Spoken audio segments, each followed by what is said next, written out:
yang tidak seiman? Jawabannya adalah tidak boleh. Alasannya yang pertama karena sudah ditulis dalam Alkitab bahwa tidak boleh pacaran dengan yang tidak seiman, yang bukan agama Kristen.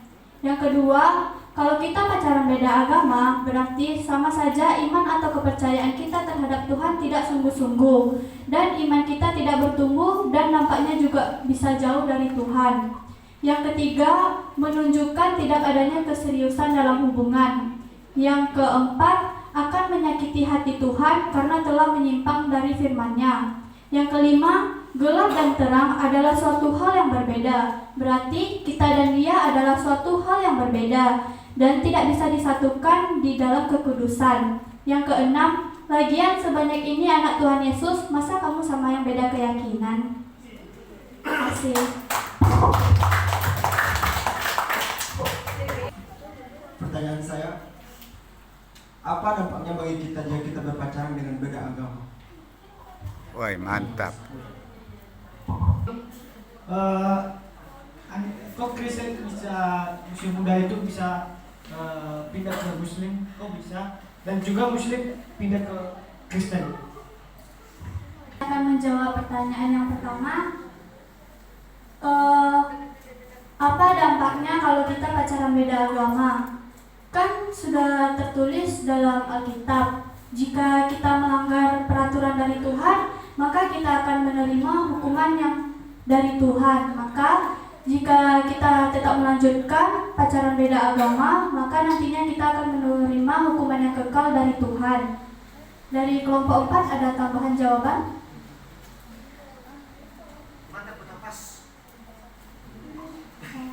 Apakah abang semua puas?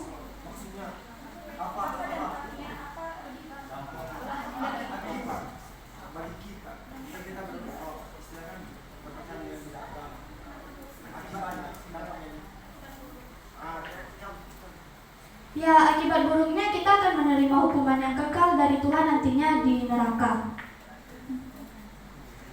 Dan selama di dunia kita akan merasa tidak baik-baik saja hubungan kita dengan Tuhan, dan kita akan semakin jauh dari Tuhan, dan kita akan makin tenggelam di dalam dosa tersebut.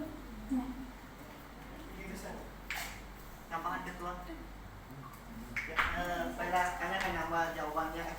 Akibatnya bagi kita satu, akibatnya seperti kita jauh dari keluarga ya. Kadang mungkin keluarga kita ya, mungkin kayak kita nih, orang tua berpesan sama kita ya, kadang kalau mencari pasangan tuh harus seiman. Terkadang kita melanggar peraturan dari orang tua atau mandat yang telah diberikan kepada kita. Habis itu kita merasa seandainya itu sudah terjadi, kita mungkin akan dikucilkan dari keluarga gitu. Terima, dan muncul pertanyaan lagi. Jadi bagaimana dengan kita pemuda GPI Kesuman Ibadah agar tidak masuk dalam yang namanya tadi apa itu neraka, seandainya kita pacaran yang beda dengan agama kita. Jadi solusinya bagaimana untuk pemuda Kesuman Ibadah supaya tidak jatuh cinta lagi kepada umat Muslim tentunya begitu. Tanggapan dari saya, mungkin saya akan nggak usah lihat Ya, mereka, tunggu. nggak usah jatuh cinta sama mereka, nggak usah kenal sama mereka, sudah putuskan di sini saja. Orang tidak yang lain.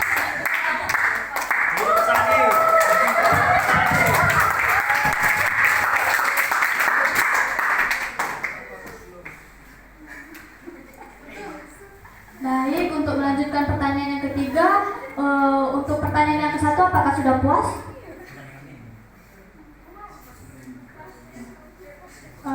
Sebelum menjawab pertanyaan yang ketiga, kita harus menjawab pertanyaan yang nomor 2 dulu. Kok agama Kristen bisa pindah ke agama lain? Dipersilakan untuk kelompok 4, ada yang bisa menjawab? Atau untuk kelompok lain bisa menjawab?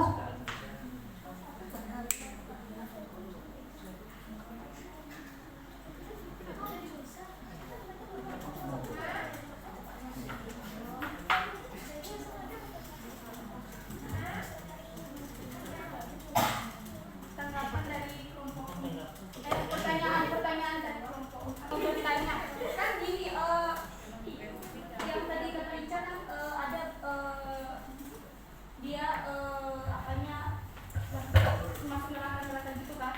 saya akan menjawab pertanyaan dari kelompok 1. Mana pertanyaannya tadi, mengapa orang bisa pindah agama ya? Ya. Ya, mengapa Jadi, pindah agama menurut- pernikahan? Jadi menurut kelompok kami, setiap orang itu punya hak masing-masing dan negara kita memiliki undang-undang yang memiliki kebebasan untuk pindah agama. Jadi kalau kedua belah pihak sudah setuju untuk pindah agama, maka dibolehkan untuk berpindah agama. Sekian dari jawaban saya, terima kasih. Di Indonesia, kalau kita memiliki kebebasan untuk memiliki hak masing-masing. Kalau itu saya tidak tahu ya. Menerima apa namanya tuh?